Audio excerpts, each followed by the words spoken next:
So green beans guys, so ito ang gamit ko. So 1 cup lang ng beans. So hugasan natin guys, 2 times wash natin. So 4 cups of water guys, so let it boil until soft na ang beans. Ito na yun guys, so almost done na. Wala nang tubig masyado guys. So I will add additional water guys, mga 2 cups again additional water, or 3 cups. So nag-additional ako ng water guys, 3 cups, and let it boil again. So okay na ito guys, i-transfer na natin.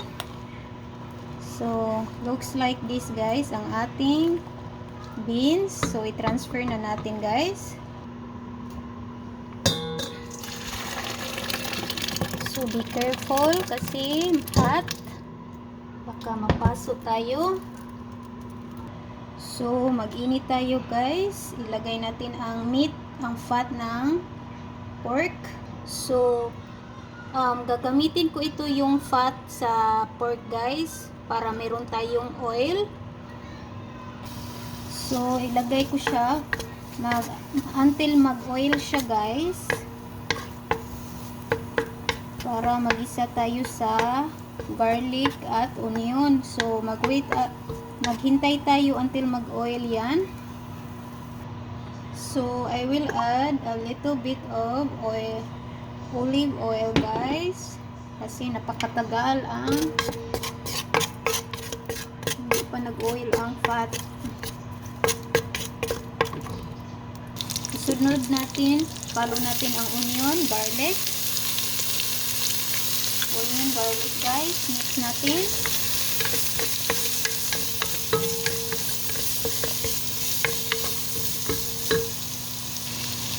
Maraming onion guys, kasi ang onion is favorite ng twins.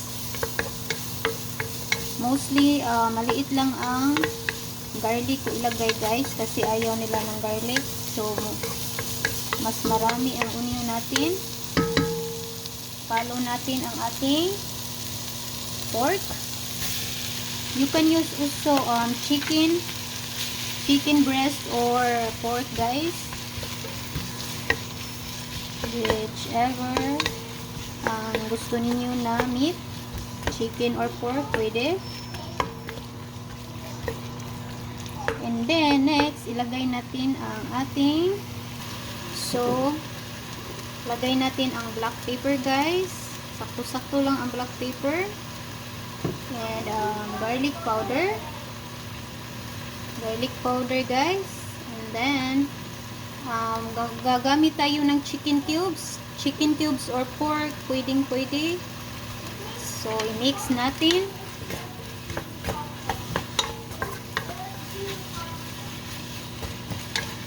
So until ma-cook ang ating pork guys, cover. So let's wait.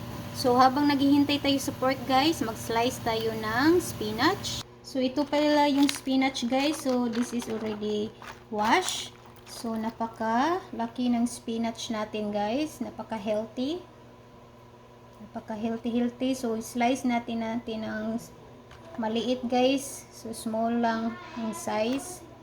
So tingnan nyo guys, napakalaki ng ating spinach. So ang gagawin ko, i-slice natin ito guys para hindi masyadong malaki.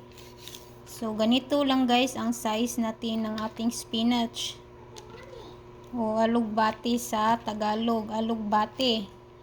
So napakalaki ng ating alugbati. Dapat malinis talaga guys. Paulit-ulit akong naghugas nito kasi malaki ang dahon. Kaya dapat malinis talaga. Dapat clean ang ating lulutuin.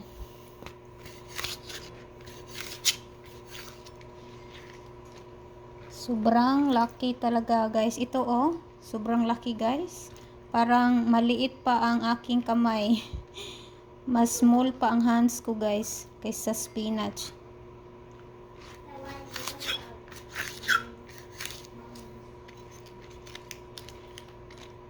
So marami na talaga ang ilan pa ang na-slice ko, napakarami na.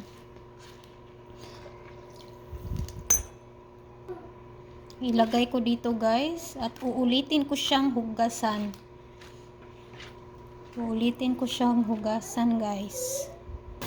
So the pork is already cooked guys. Ilagay natin ang ating munggos. So ilagay na natin ang ating beans.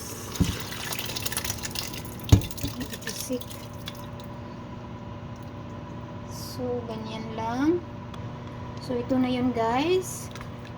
So, sunod, next natin gawin is ilagay natin ang ginger. Small lang guys, mga 2 pieces. And then, ilagay natin ang magic sarap.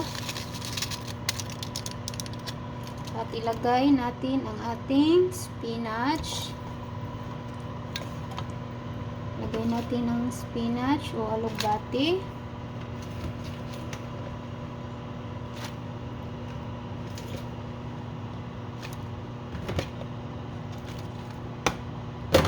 I-mix natin guys.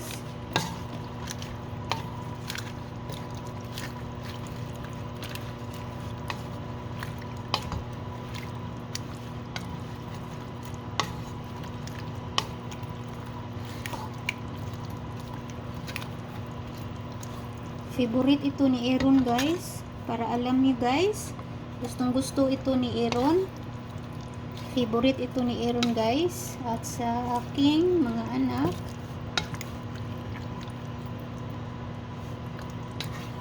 Maka-only rice tayo nito guys. Sasarap. Napaka-spiso. So I will add more 1 cup of water kasi maraming alugbati na lagay ko. So 1 cup water lang guys para may sabaw. So 2 cups na lang guys para may sabaw talaga kasi gustong gusto ko ang may sabaw na munggo. So ganito lang guys.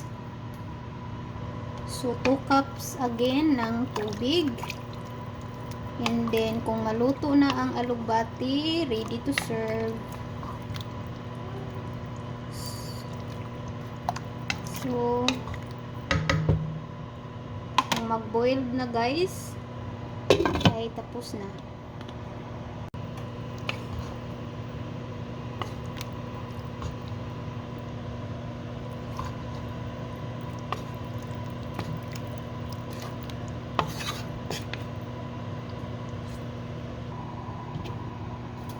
So lagyan ko ng spring onion, lemongrass para masarap ang soup guys. Ilagay natin ang lemongrass at spring onion na galing sa ating garden. Masarap talaga ang lemongrass guys sa mga soup. Dapat may lemongrass tayo para mabango ang ating sabaw. So malapit na itong matapos guys. So napakasarap na niya. So mga 5 minutes guys para maano natin ang lemongrass at tapos na ito. So dito muna tayo guys. Salamat sa inyong panonood. Thank you for watching again guys. Salamat sa inyong lahat. Thank you so much. God bless everyone. Have a great day. Bye-bye.